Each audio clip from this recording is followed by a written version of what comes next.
नमस्कार, स्वागत है आप सभी का हमारे चैनल सीटेट अधिगम में।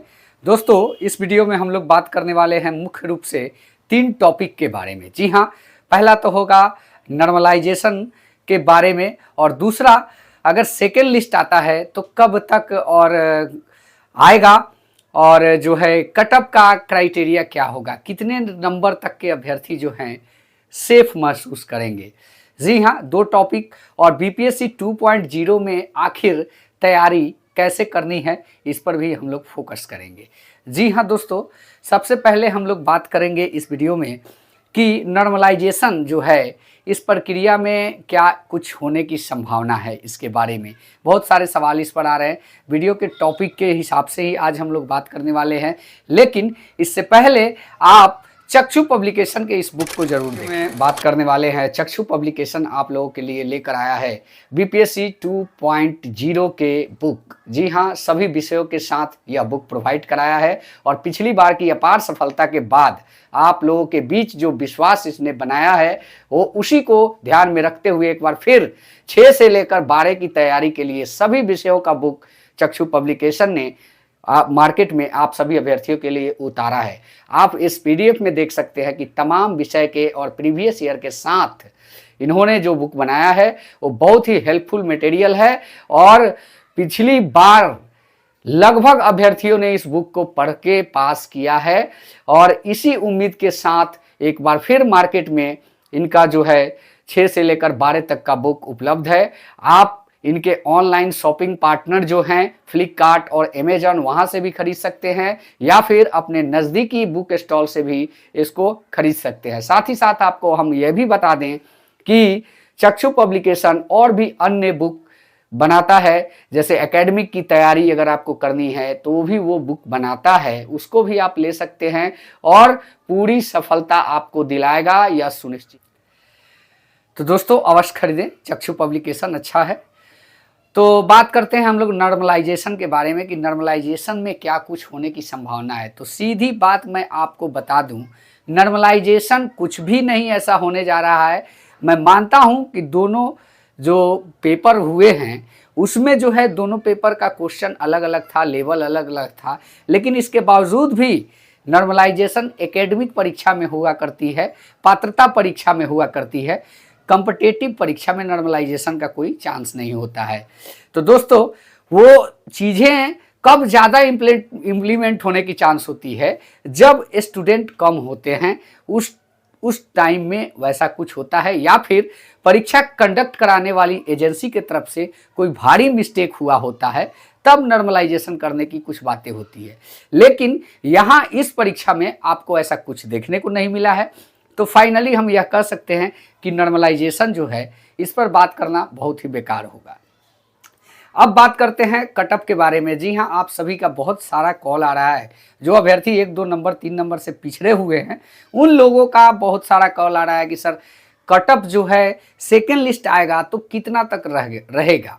तो इस पर हम आप लोग को बता देना चाहते हैं कि देखिए ऐसा कोई बड़ा स्टेप नहीं होने जा रहा है, क्योंकि 60 से 55 के बीच में बहुत ज़्यादा अभ्यर्थियों की संख्या है।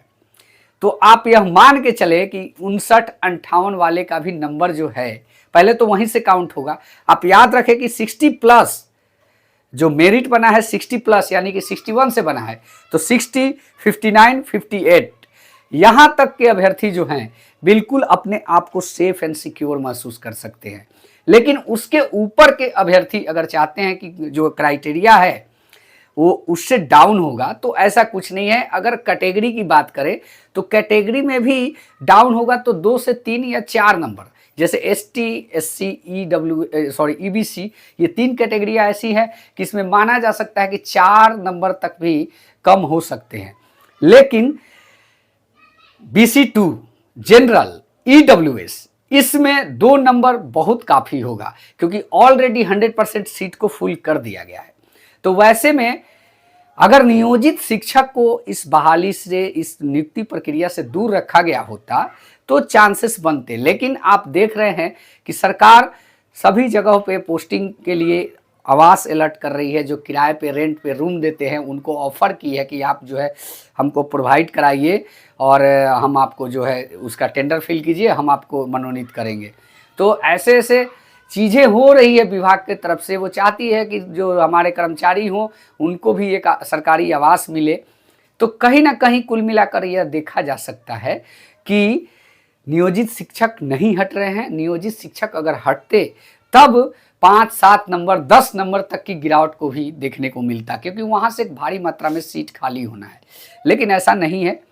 तो अब हम बात करेंगे कि जो आप लोग जानते हैं बीपीएससी 2.0 की तैयारी कैसे हो। तो सब्जेक्टिव को पढ़िए, जनरल चीज़ें पढ़िए और जीके जीएस जरूर पढ़िए।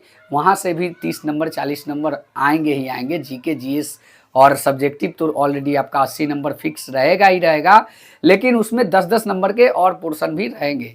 तो तैयारी जारी कर दीजिए। लेकिन कुछ अभ्यर्थी अगर चाहते हैं कि सही में हमारा सिलेक्शन हो तो ज़रूर इस पर काम किया जाए कि डोमिसाइल सबसे पहले लगना चाहिए। अगर डोमिसाइल की बात होती है तभी जाके इस बहाली में मौका मिलने के चांस है, अन्यथा बिहार के अभ्यर्थी सिर्फ सपना देख सकते हैं। बस उनको सपना देखने का ही हक है, क्योंकि ऐसे इम्प्लीमेंट किया गया इस बहाली को, आप देख ही सकते हैं। क्योंकि वहाँ भी नियोजित शिक्षक को बुलाया जाएगा 6 to 8 वाले को, वहाँ भी अदर स्टेट को बुलाया जाएगा। ऐसे में सीटों की संख्या भी कम है और वहाँ कंपटीशन भी हार्ड रहने वाला है। तो हम यह क्लियरली कह सकते हैं कि डोमिसाइल लगना चाहिए। और टीचर को जो कहा जा रहा है कि उनको प्रमोशन के थ्रू भरा जाए, उनके लिए एक पात्रता परीक्षा, दक्षता परीक्षा का आयोजन होगा, तो इसमें न बैठाया जाए। इस पर काम होना चाहिए, तभी 6 to 8 में कुछ होने जाने वाला है। अन्यथा जिस प्रकार से 1 to 5 की बहाली में अभ्यर्थी छट गए, ताश के पत्तों की तरफ बिखर गए, सभी ने बिखरा। 1 नंबर से जिनका भी छूटा 60 भी ला के श्योर अपने आप को लोग नहीं महसूस कर रहे हैं। तो आप यह समझ सकते हैं कि वहाँ जब सब्जेक्टिव आपका पूछने वाला है तो कटअप ऐसे ही हाई रहेगा, क्योंकि सब्जेक्टिव में सबका पकड़ रहेगा। तो अगर 120 नंबर का भी पेपर होता है तो आप समझिए कि वहाँ 90 नंबर लाने के बाद भी आप अपने आप को सेफ नहीं महसूस कर सकते हैं। ये जान लीजिए, इतना हाई कटअप जाने वाला है। तो मैं यही कहूँगा कि आप लोग इस पर काम कीजिए कि सब्जेक्टिव चीज़ें जो है उसको सबसे पहले पढ़ने का कोशिश कीजिए। और दूसरा वर्क ये होगा कि शिक्षकों को इस सीट पर आवेदन ना कराया जाए और डोमिसाइल की प्रक्रिया लगनी चाहिए। अगर इतने काम होते हैं तब जाके आप बिहार के शिक्षक अभ्यर्थी शिक्षक बनने का सपना देख सकते हैं, वरना सपना देखने तक का भी हक आपको नहीं है। ये पिछले बहाली के रिकॉर्ड को देख के हमने बताया है।